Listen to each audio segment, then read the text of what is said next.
कार्यक्रम के पुण्यार्जक हैं श्रीमती कृष्णा जैन, डॉक्टर संजय कुमार जैन, श्रीमती प्रतिभा जैन, डॉक्टर जितेंद्र कुमार जैन, डॉक्टर श्रीमती ज्योति जैन, डॉक्टर सुव्रत जैन, श्रीमती आंशी जैन, जतिन जैन, जिया जैन, भोपाल, मध्य प्रदेश। हिरसी कज हा में रिकार है। हिरसी कज मना तंकम हिरसी कज मना तंकम दीर्घ कालो पलालितम दीर्घ कालो पलालितम नाको नाके नाकौ कशाम सौख्यम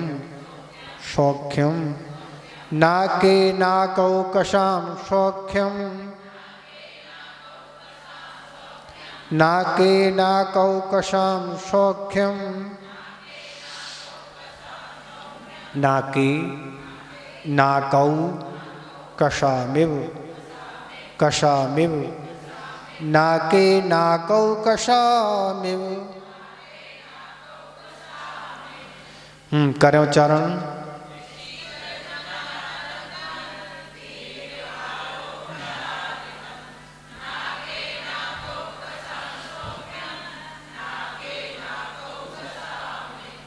तो क्या कह रहे हैं? ना के माने स्वर्ग में, नाकौ कशाम देवों को, हिरसी कजम पांचों इंद्रियों से उत्पन्न, अनातंकम आतंक रहित, दीर्घ कालमल असंख्यात वर्षों तक, उपलालितम सौख्यम आज्ञाकारी देवों देवियों की सेवा द्वारा प्राप्त सुख, नाके नाकौ कशाविव स्वर्ग के देवों के समान ही मिलता है। इसमें आचार्य महाराज कह रहे हैं कि स्वर्ग में देवों को पांचों इंद्रियों से उत्पन्न क्या होता है? स्वर्ग में क्या है? सबसे पहले समझ लें कि नरकों में क्या थी कि लटक रहे थे। ऐसे कहाँ लटक रहे थे? भाड़ में मधुमक्खी की छत्ते जैसे वहाँ जन्म होता था और 500 योजन तक जंप ले रहे थे। कहाँ? 36 प्रकार के शस्त्रों पर, वज्रमय कांटों पर अंतर्मूढ़ तक लिपलाई चल रही थी। पर स्वर्गों में जन्म कैसा होता है? जैसे कोई राजकुमार सो के उठा हो, बस ऐसे राजकुमार जैसे सो के उठाए अंतर्मूर्त में पर्याप्त हो जाती है। मनुष्य जैसे 9 महीने गर्भों की वेदना सहन नहीं करना पड़ती देवों को, अंतर्मूर्त में पर्याप्त सब पूरा शरीर बन जाता। तो जैसे सो के उठते आप, ऐसे बस उनका जन्म हो जाता। जिस विमान में उनका जन्म होता बस उसमें वह सो के उठ रहे, और जैसे ही वह जन्म होता अन्य देव आते हैं, उनकी जय जयकार करते हैं, अच्छे शब्दों से अभिवादन करते हैं, स्वागत सम्मान करते हैं, उनकी स्तुति करते हैं, उनकी जय जयकार करते हैं, तुम चिरंजीवी हो, इस तरह के अभिवादन करते हैं और खूब प्रसन्न होते हैं। सारे वहाँ सुख उन्हें उपलब्ध होते हैं। तो इस तरह से देवों का जन्म होता और वह आते साथ में सपन जैसा लगता, हम कहाँ आ गए। क्यों? यहाँ मनुष्य पर्याय छूटी और वहाँ पहुँच गए। 1-2 समय लगते हैं और अंतर्मूर्त में बस पर्याप्त हो गया। अब कहाँ जाना? जहाँ जाना तो चले जाओ ना, अब कुछ दिक्कत नहीं है। देवियों का जन्म पहले 2 से स्वर्ग में ही होता है और आगे के स्वर्गों में नहीं। तो देवियों का पहले 2 से स्वर्ग में जन्म होता है। जैसे उनको पता पड़ता कि हमारी देवी वहाँ है तो वह देव जाता है और अपने योग वहाँ से देवी को अपने स्वर्ग में जहाँ भी है वह लेके आता है। तो इस तरह से ये सारी वहाँ सुविधाएं होती है, वहाँ कोई दिक्कत नहीं होती है। और ऐसी रमणीय सैया होती है, अच्छी रमणीय सैया होती है, चुभने वाली कोई वहाँ बात नहीं है। वहाँ उनका शरीर पवित्र शरीर होता है, समचतुर्थ संस्थान होता है और उनके पलक नहीं झलकते हैं। देवों के कभी पलक झपकते नहीं, टिमकार रहे तो होते हैं और इच्छा अनुसार अनेक रूप धारण करने में वह समर्थ होते हैं। विक्रिया से जितने उनको रूप धारण करना वह रूप धारण करते। देव कभी भी असली रूप से कहीं नहीं जाते। देव का जहाँ जन्म हुआ है मूल रूप से वहीं रहते। जब भी उनका जहाँ भी वो जाएंगे विक्रिया से ही जाएंगे। कहीं भी जाए दुनिया में वह मूल रूप से नहीं। मूल शरीर मछंडी, ऐसा आचार्य ने लिखा, मूल शरीर तो जहाँ जन्म हुआ वहीं रहता है। मूल शरीर से वह कभी कहीं नहीं जाते हैं और देव में वृद्धता नहीं आती, कभी बूढ़े नहीं होते हैं। 16 वर्षीय जवान जैसे हमेशा देव रहते हैं और उनको कोई रोग नहीं होता कभी।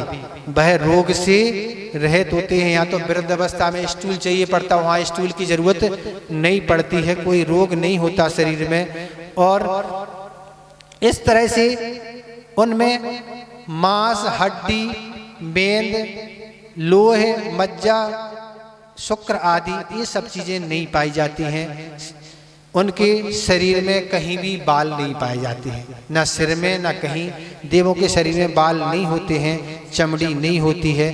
तो इस तरह से वह देव होते हैं। वहाँ सूतक पातक नहीं लगता है, ठीक है। देवों को सूतक पातक आप जैसा नहीं लगता है। वो देव बताया कुंवारे तो रहते ही नहीं है, यहाँ तो कुंवारे होते। वहाँ कम से कम एक देवी की कम से कम 32 देवियाँ होती हैं। कितनी? एक देव की कम से कम 32 होती हैं। अधिक से अधिक जितनी हो सो हो सकती हैं। तो इस तरह से इतनी देवों को 5 देवों को सभी भोग सामग्री मात्र क्या है, मन में स्मरण करने से 10 प्रकार के कल्प वृक्षों से प्राप्त हो जाती है। किससे? देवों को क्या है, जो भी चाहिए है 10 प्रकार के कल्प वृक्ष हैं, बस स्मरण मात्र करना है सो उनको प्राप्त हो जाती है। उन्हें ना कोई खेती करना, ना उन्हें कोई नौकरी करना, ना उन्हें कोई किसानी खेती किसानी करना, कोई काम नहीं करना। टोटल फ्री है। देवों को कोई काम नहीं, ना उन्हें निद्रा आती है, ना वो कभी थकते हैं, ना उन्हें कोई कमजोरी आती है, कोई उनको समस्या नहीं। रात हो चाहे दिन हो उनके समान है। तो ये कह रहे हैं, क्या कहने वाले हैं, 10 प्रकार के इन्हें मिलते हैं। तो ये पानांग नाम का एक वृक्ष होता है, कल्प वृक्ष होता है। उससे मधुर सुस्वादु ऐसे 6 रस युक्त प्रशस्त अति शीतल और तुष्टि पुष्टि करने वाले ऐसे 32 प्रकार के पेय पदार्थों को प्राप्त होते हैं। 32 प्रकार के, बस उन्हें मन में सोचना है। हमें तो ये है बरकंठ में अमृत झरना है, व्यवस्था है, अब पी पाना नहीं कुछ, पर 32 प्रकार के वह दे सकता, आप पीना तो पी लो आप। तो ऐसे उनको कल्प वृक्ष से ऐसे मधुर सुस्वादी 6 रसों से युक्त 32 प्रकार के पानक उपलब्ध करते हैं वो वृक्ष। और बादी त्रांग नाम का दूसरा कल्प वृक्ष होता है।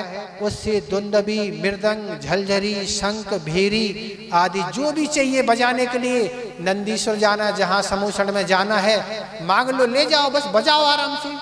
कोई ना वहाँ दुकान पर जाना, ना कोई धन की आवश्यकता है, ना कोई टेंशन की आवश्यकता है। तो ये दूसरा। तीसरे नाम का है भूषणांग।